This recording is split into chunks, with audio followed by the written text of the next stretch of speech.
I'm Allendale's chief meteorologist Ryan Martin with a look at your midday weather update. Interestingly enough, even though the storm is still down in Bahamas, everybody's paying attention to Hurricane Joaquin here as we head through the day today. This storm has a very nice eye on it. Looks like it's a Category 4 already. Latest recon will probably confirm that. I will also say this, meteorologically speaking, this storm likely is right now near or even at its peak. In other words, we don't think it gets stronger, and we also think that timing-wise, as we go from here, we probably don't see the storm get any stronger. Now, it may not degrade right away, but it is at its peak right now. As we go forward, it's going to be very interesting to see what models win out. I'm preferring a solution now that kind of is heavy on the European model, which the European's been the one model all along that said this isn't going to hit the United States. It'll come close, but it's not going to hit. We've got a very strong trough, a strong front that sits now just off the East Coast.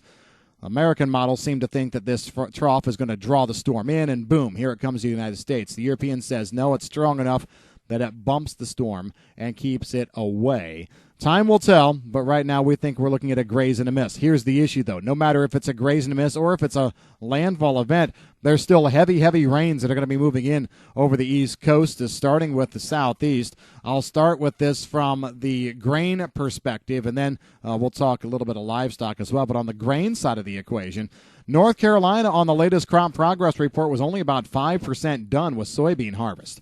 Now, if we get 8 to 12 inches of rain, which is what I expect across North Carolina and then up into Virginia, but if we get those kind of rains across North Carolina, those beans that are yet to be harvested are not going to be liking that too much. We're also going to be seeing some very gusty winds, probably 30 to 50 mile an hour winds. Even though we're nowhere close to the storm center, we're going to see those gale force winds coming ashore and coming across the state of North Carolina. So not the best setup from, let's say tomorrow or this weekend or right on through early next week with regard to soybeans. So that's issue number one. Secondly, we're pointing out that there's a lot of hog production down in North Carolina. We know that.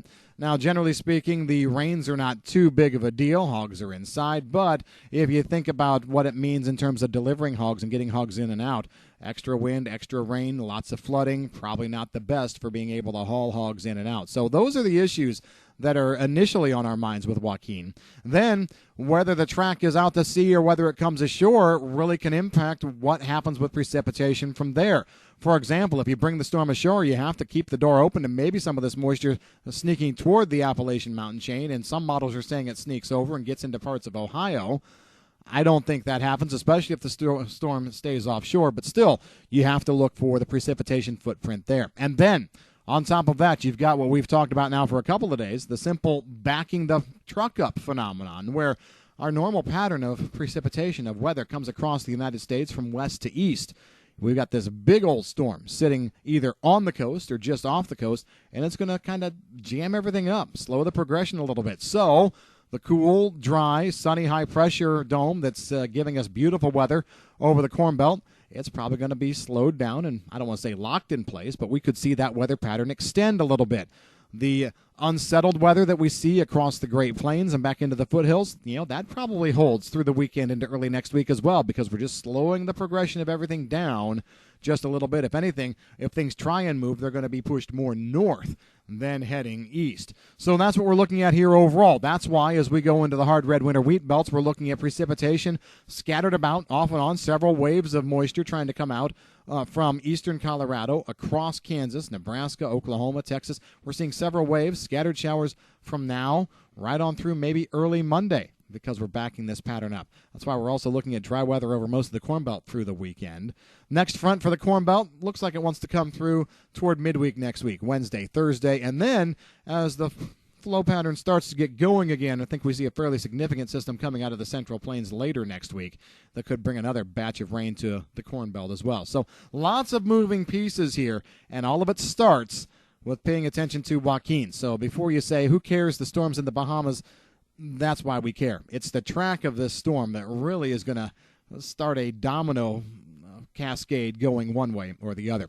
Let's jump out farther internationally quickly here and take a look at what's going on in The Black Sea region, former Soviet Union, still looking at a lot of dry weather short term here, probably for the next week or so, but I have seen a few interesting little pieces coming together on some models in the intermediate period. So midweek next week, maybe we start to see a little bit of moisture sneak in. I've got some scattered showers moving across Ukraine, only worth about a quarter inch or less in Ukraine. Coverage there 40%, but what I am seeing is that action picking up a little bit as it moves west. So keep an eye on Russia's central region and southern region, not so much the Volga region, but central and southern regions.